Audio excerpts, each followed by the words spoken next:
Time now for Rockets postgame presented by Academy Sports and Outdoors. The Rockets are 15-5 through their first 20 games of this season. They shot the ball extremely well tonight, 59% from the floor. League-leading offense there, played like it tonight. Kevin Durant was leading the way. He spent last couple of seasons with Phoenix, and then he put 28 on them tonight. They win 117-98.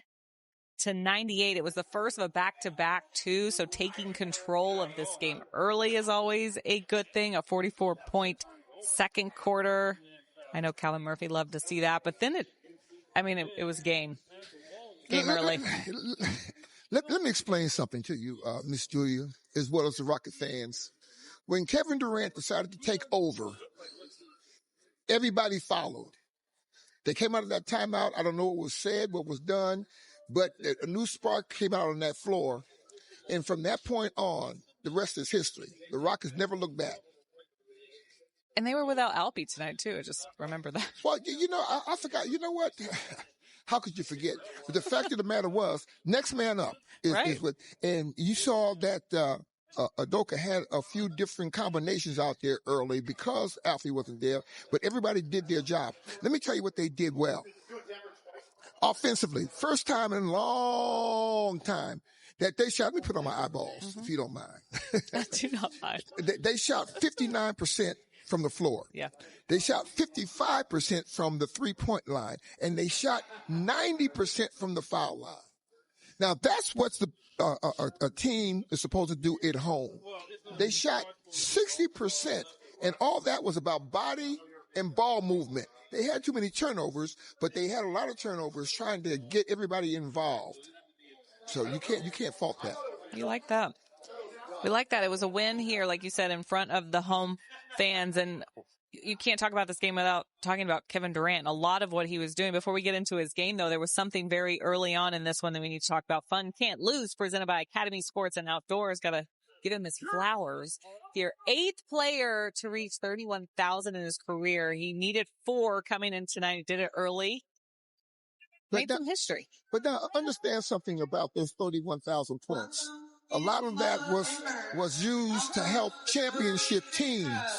He got, 2 championship rings? So he just didn't go out and became a gunner. His story had a lot to do with teams winning the big ring.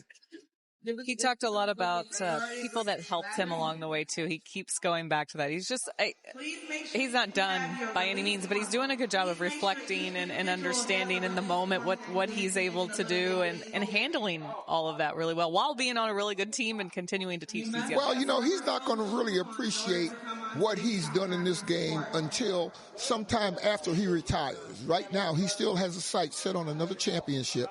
He's playing now, and this is very important too. He's playing with a group of guys that he respects, and they respect him. They respect what he does, and they give him the opportunity to do that. A lot of teams that are good, there's a lot of jealousies. There's a lot of me instead of I.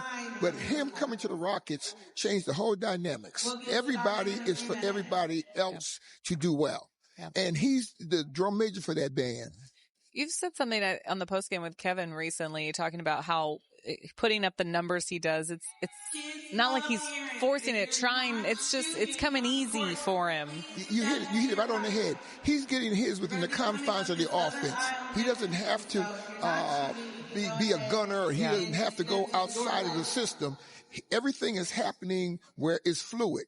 And the fact, not many people are going to block his shot. Remember, now he's 6'11", and an arm span of 7'1", so he can get his shot. So he doesn't have to force anything. And when you have the floor spread and he can get to hit where he wants to shoot the ball, it's going to work. I can imagine he's having a lot of fun right now. Oh, you can tell it. You can tell it. I talked to him before the game. He comes out of the locker room, things of that nature.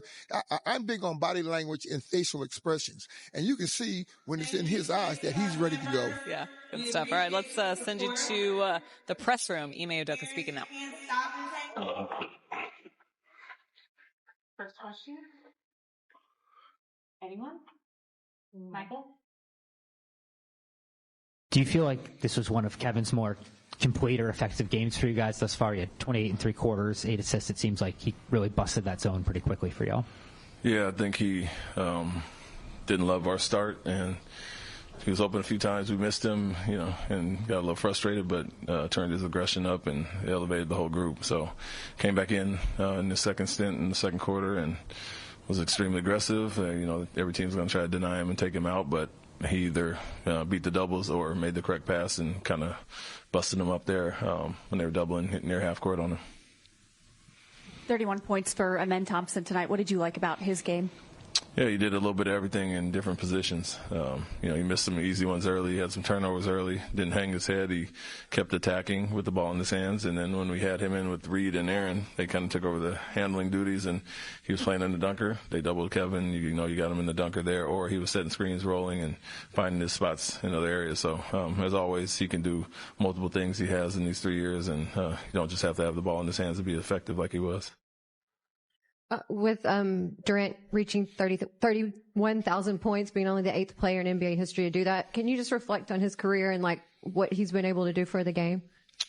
Yeah, it's incredible. I mean, I played against him his rookie year and a few times after, and remember him coming in and, a guy that they try to guard him the same way now, be physical with him, take him off the ball, and he's learned to adapt, adjust, and seen everything, and to be able to do this, with the longevity and at this high level, efficiency-wise as well. It's an incredible career, a long way to go, but, we just gave him some kudos in there, but he'll pass a few more guys and get a few more thousand, and so no biggie there.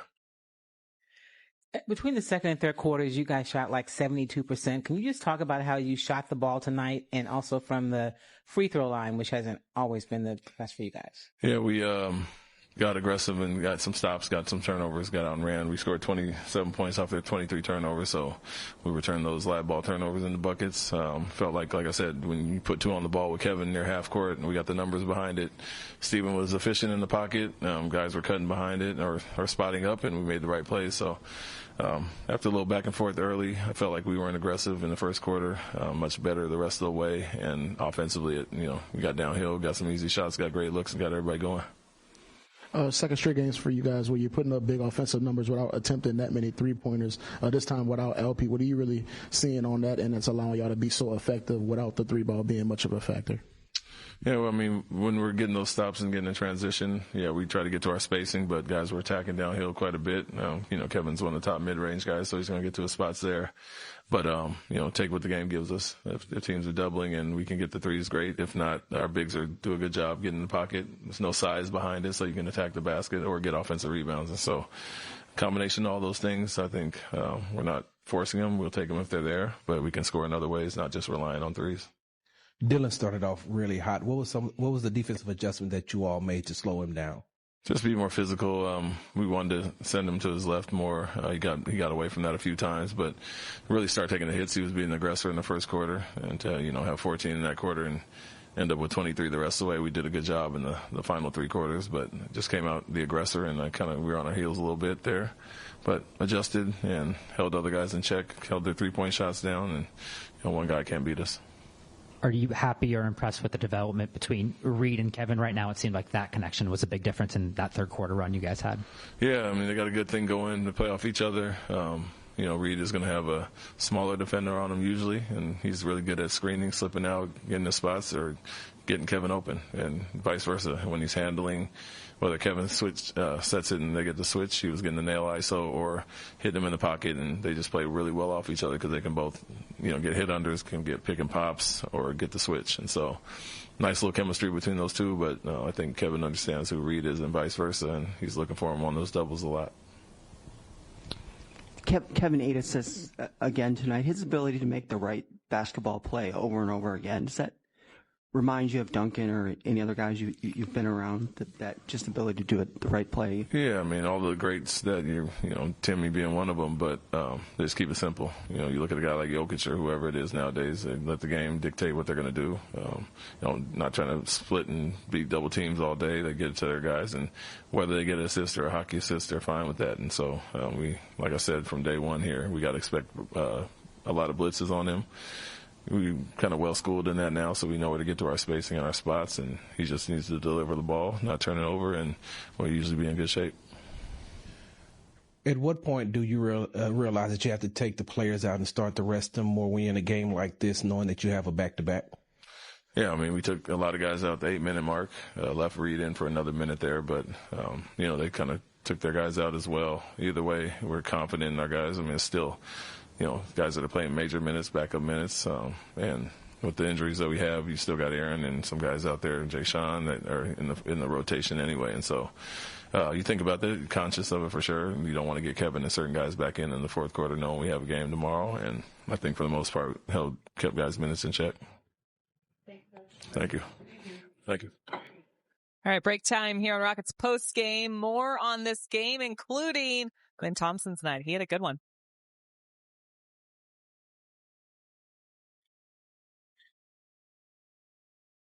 Three-point shooting off the bench is presented by Chick-fil-A Houston. Combined 28, 6 for 11 from the three.